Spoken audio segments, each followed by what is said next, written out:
हिरव्या कच्च्या टोमॅटोची भाजी आपण वेगवेगळ्या पद्धतीने करतो, पण आज मी अगदी वेगळ्या आणि गावाकडच्या पद्धतीने ही भाजी करणार आहे। बनवायला जेवढी सोपी आहे तेवढी खाण्यास फारच चविष्ट लागते, त्यामुळे तुम्ही यासोबत एक पोळी नक्कीच जास्त खाल याची खात्री देते। यामध्ये आपण जे वाटण करणार आहोत ते अगदी साधं, सोपं आणि कमी साहित्यात तयार होतं। मुलं हिरवे टोमॅटो खात नसतील तर या पद्धतीने भाजी केली तर त्यांना यामध्ये टोमॅटो आहे हे कळणार सुद्धा नाही।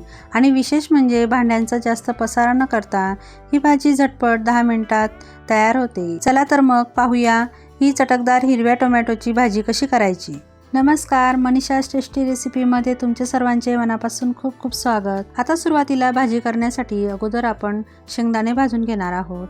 तर त्यासाठी इथं गॅसवर मी कढई ठेवून घेतलेली आहे आणि त्यामध्ये आपल्याला 1 वाटी एवढे शेंगदाणे टाकून घ्यायचे। शेंगदाणे इथं आपल्याला मंद आचेवरती छान असे खरपूस भाजून घ्यायचे। मोठ्या गॅसवर अजिबात भाजायचे नाही, नाहीतर ते लवकर चटकतात आणि आतून थोडेसे ओलसर राहतात।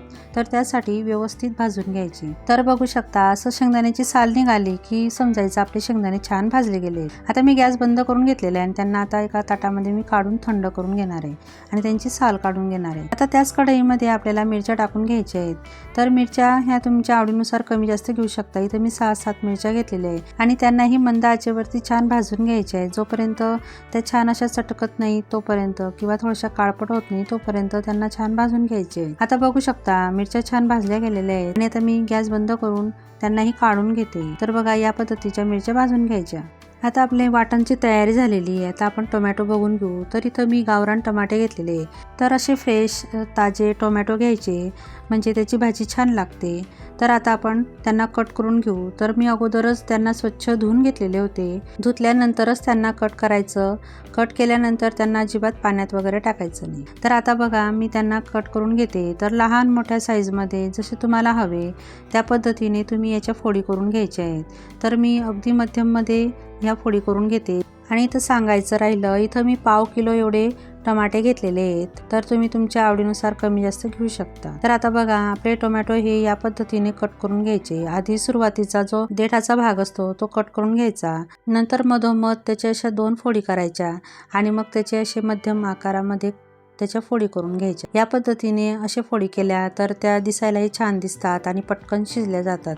जास्तही बारीक फोडी केल्या तर मग त्या भाजीमध्ये एकदम मिक्स होऊन जातात, तर त्या अजिबात दिसत नाही। तर आता बघू शकता आपल्या ह्या फोडी करून तयार झालेल्या आहेत आणि आता आपण त्यांना शिजवून घेणार आहोत। तर त्यासाठी इथं मी गॅसवर कढई गरम करायला ठेवून घेतलेली आणि त्यामध्ये 2 पळ्या तेल टाकून घेतलेले। आपल्याला इथं टोमॅटो शिजवण्यापुरतीच तेल टाकून घ्यायचं आहे, जास्तही तेल टाकायचं नाही। नंतर आता तेल व्यवस्थित गरम झालं की त्यामध्ये कट करून घेतलेले टोमॅटो टाकून घ्यायचे आणि त्यांना व्यवस्थित परतून घ्यायचं आहे। थोडंसं परतल्यानंतर आता त्यामध्ये अर्धा चमचा हळद आणि थोडंसं मीठ टाकून परतून घ्यायचं आहे।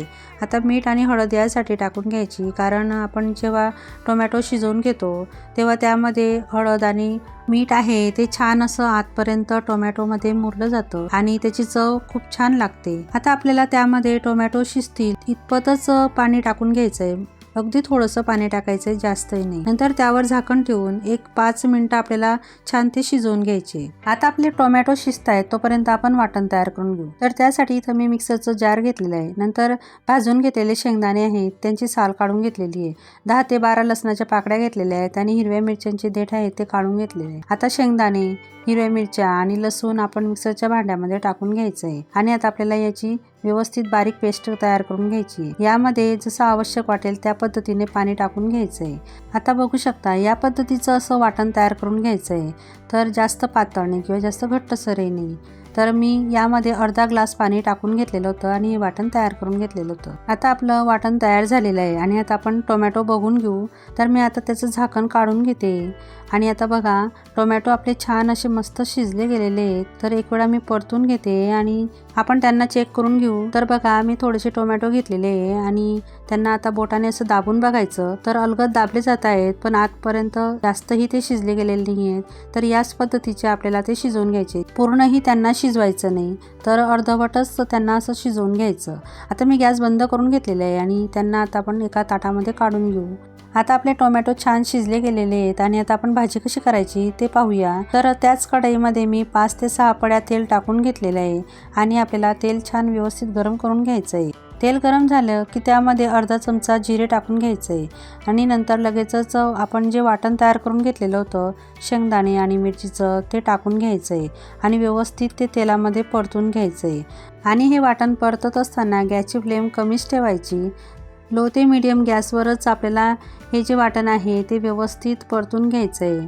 आता आपल्याला हे वाटण तोपर्यंत परतायचं आहे जोपर्यंत त्याचा कच्चापणा निघून जात नाही आणि त्याला छानसा असा कलर येत नाही तोपर्यंत आपल्याला ते परतायचं आहे. आता यामध्ये मी हळद टाकून घेतलेली, तर अर्धा चमचा हळद टाकून घ्यायची. हळद आहे ती तेलामध्ये अजिबात टाकायची नाही किंवा सुरुवातीला अजिबात टाकायची नाही. तसं जर केलं तर ती लवकर काळी पडते आणि मग भाजीचा कलरही थोडासा वेगळा येतो, काळपट येतो. आता हे वाटण थोडंसं परतल्यानंतर यात थोडंसं पाणी टाकून घेऊया.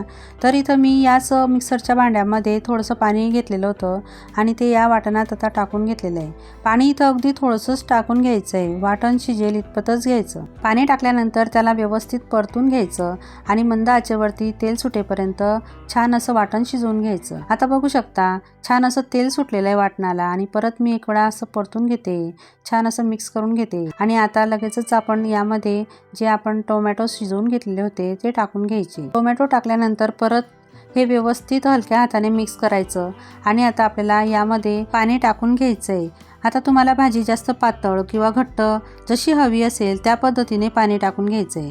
तर इथं मी एक ग्लासला थोडंसं कमी एवढं पाणी टाकून घेतलेलं आहे, कारण मध्यममध्ये ही भाजी छान अशी शिजवून घ्यायची आहे. तर जास्तही पातळ किंवा जास्तही घट्ट करायची नाही, तर मध्यममध्ये ही भाजी तयार करून घ्यायची आहे. तर बघा एक ग्लासला कमी पाणी एवढं मी टाकलेलं आहे आणि आता आपण व्यवस्थित ही भाजी 1 ते 2 उकळी येईल इतपत आपल्याला ती शिजवून घ्यायची आहे. तिला जास्तही शिजवत बसायचं नाही, नाहीतर ती जास्त घट्टसर होते आणि मग नंतर त्यामध्ये पाणी ॲड करावं लागतं. आता यामध्ये मी चवीनुसार मीठ टाकून घेते आणि परत एक वेळा व्यवस्थित मिक्स करून घेते. आता मंद आचेवरती तिला छान असं उकळी येईल तोपर्यंत शिजवून घ्यायचं आहे. तर आता बघू शकता छान तिला अशी मस्त उकळी आलेली आहे.